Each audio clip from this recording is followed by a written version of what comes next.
Welcome to day 195 of our Let's Grow annual challenge. Sharon Horne-Ellstrom here. And today we're talking about, as we're doing one thing every day to grow, financial growth all this month, financial growth and savings. We talked about expenses. We've talked about debts. We've talked about other topics. We've run through the SOAP framework once. And today we're going to focus on savings. So my first question for you is, do you have money in savings or something in savings right now? Maybe you collect something and use that as your kind of savings account in case of an emergency. Do you have an emergency fund? Do you set aside any of the income that comes into your life in a separate account that you really don't touch? Do you have a 401k plan? Do you have investments?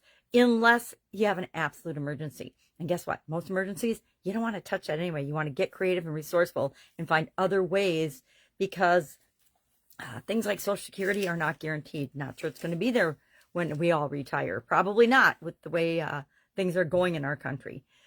So there's lots of different types of savings. There's lots of different ways to save. There's lots of people that will help you decide how to save and what to do and how to invest your money. But again, with any other decision, any other choice, you need to be wary and beware.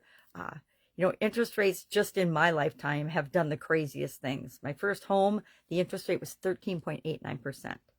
I think my first car, I don't remember what my first car interest was, but my home I do, because it was so ridiculous, the interest on that home. And now we had years of just incredibly low inflation or interest rates, and then now they're back. And I don't even know what they are now, but I know they've gone up. I think my kid's house is 5.6% or something, which is a lot higher than it was when it was 2 and 3%.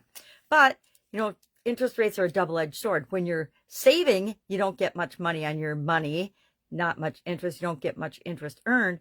But when you're buying something, you pay a lot more. You pay less interest, right? So it's one of those topics. I'm obviously got a huge headache today, but it's one of those topics that's very complicated unless you're in the financial sector.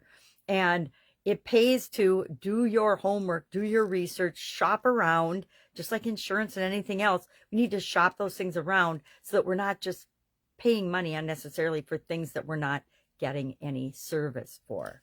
So super easy today. We've got Dylan's story and guide 2 at the Let's Grow Annual Challenge private Facebook group page.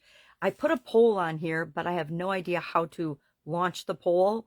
And I don't think it works on other platforms anyway. So it was, whenever there's features that I haven't used that I notice, I like to test them out on the weekends because people are busy and they pay less attention to when I screw things up. So I'll have to figure out, how do you launch a poll when you've got it on here? I do have comments activated, so you can always comment live on the videos, or you can comment afterwards whenever you're watching it, and I will get those messages or those comments or those questions.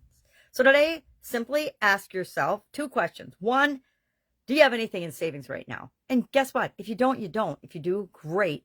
But today is the perfect day to start setting something aside. So think about what amount of money you want to have, not that you'd like to have, because we'd all like to have several $1,000,000 in savings and investment accounts for whatever we want, whenever we want. But pick a realistic number that you want to have by the end of the year, especially if you've got nothing right now. Maybe it's only $1,000 or a couple of $1,000. Take that number, divide it by the number of days or the number of months or weeks, however often you want to put money aside. For a lot of us, it's easier to break it down and say, okay, I have to put $5 a day into my savings account than it is to say the amount weekly or monthly. Not that those are huge numbers, but even if we start with a little bit, it accumulates over time, and we get in the habit of saving. Not saving for a rainy day, because we don't want to use all of our savings on negative things, but saving for big purchases, saving for things that we want. A lot of people have gotten brainwashed into the credit card habit, and I think we talked about that a little. I don't know if we talked about that much yesterday or not, but that is one of the worst kinds of debt. I wasn't feeling great yesterday either, that we can have, because credit cards, the interest on them is so high that if we're using them for something that's consumable that we can't pay off every month, it's pretty easy to dig ourselves a big hole. That's part of why we want to have savings. So when things come up and when we want to make choices that are fun experiences or something, we've got the resources to do it, and we don't have to tap into other places or take out debt that costs us more in interest than it ever cost us in the purchase in the first place. again, I could talk about that for days. All right. And then, so divide that up. So are you saving right now? Yes or no? Be super honest with yourself. Either you're putting money in a savings account or you're not. And secondly, pick the number that you want by the end of this year. Let's not make it huge, but let's make, or a long, long time thing. Let's make it by the end of this year, because that is a specific goal we can set, and then divide it by how much you need to put in savings. And it's up to you. Do you want to put it aside every day? Do you want to put it aside every week? Do you want to put it aside monthly? I'm going to highly recommend, if there is an automatic way to get that taken out of your income before you even see it, for many of us, that is the best way to become a saver, because if we don't see the money, if we don't have the money in our possession, we don't have to be responsible for making the conscious decision of putting it and depositing it in our savings account. And if it goes in there automatically, that is really the easiest, fastest way to save. Anytime we can automate a good habit for ourselves that we don't have to be involved in it, that's usually a good thing, once we make the commitment and the dedication to save. Any questions, ask. Otherwise, have an absolutely fantastic Saturday in my neck of the woods, whatever day it is for you. And I will be with you tomorrow.